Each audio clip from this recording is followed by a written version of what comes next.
ဒါလေးတွေကတော့ပါဝင်ပစ္စည်းလေးတွေဖြစ်ပါတယ်ကြက်တုံဖြူကြက်တုံနီခရမ်းချင်သီး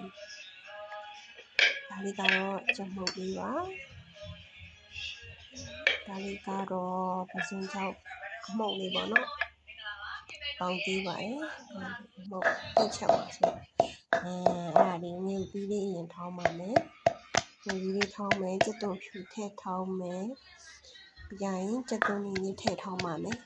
အမခုနငရုတ်သီးအကြက်မုံနဲ့ပစုံချောက်လေးပါထည့်လိုက်တယ်ပေါ့နော်ညက်နေအောင်ထောင်းလိုက်ပါတယ်အဲ့ဒါအဓိကထောင်းတဲ့နေရာမှာတခြားထောင်းရမယ်ပေါ့နော်အဲ့လိုမျိုးအနေထားလေးအောင်ထောင်းရပါမယ်ရှင်အဲ့တော့မှစီတက်တဲ့အခါကျရင်ရောက်တာရှိမှာပါရှင်စီလေးပူလာပြီဆိုရင်တော့ဆင်းနှင်းမုတ်လေးထည့်ပါမယ်ဆင်းနှင်းမုတ်လေးထည့်ပြီးစီလေးကျက်သွားပြီဆိုရင်ခုနကထောင်းထားတဲ့ကြက်တုံဖြူကြက်တုံလေးရုပ်သီးလေးနဲ့ရောထောင်းထားနေကလေးထည့်ပါမယ်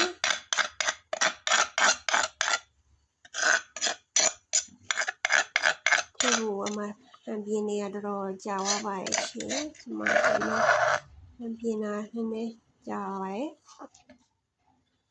ချောင်းညောင်ထောင်းထားတာလေးပြတာပါ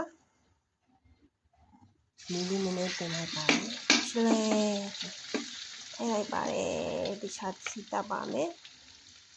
အဲ့မှာခပြီးတော့ချီပါပြီရိုင်းနေကိုပြင်းနေနေနဲ့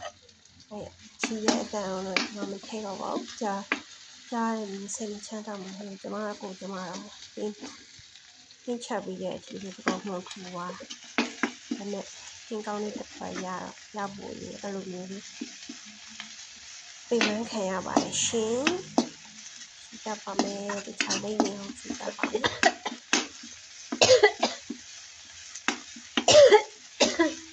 ချောက်မှုပေးရပါတယ်စီတက်စမကောင်းလို့မကောင်းလို့မှွေပေးရကြရနေနေ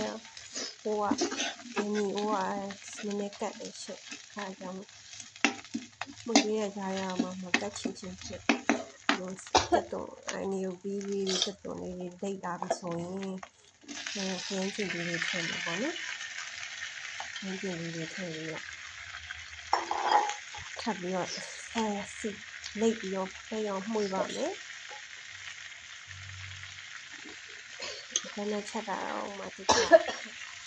မလို့နေပြီဆက်လေးပါပါရှင်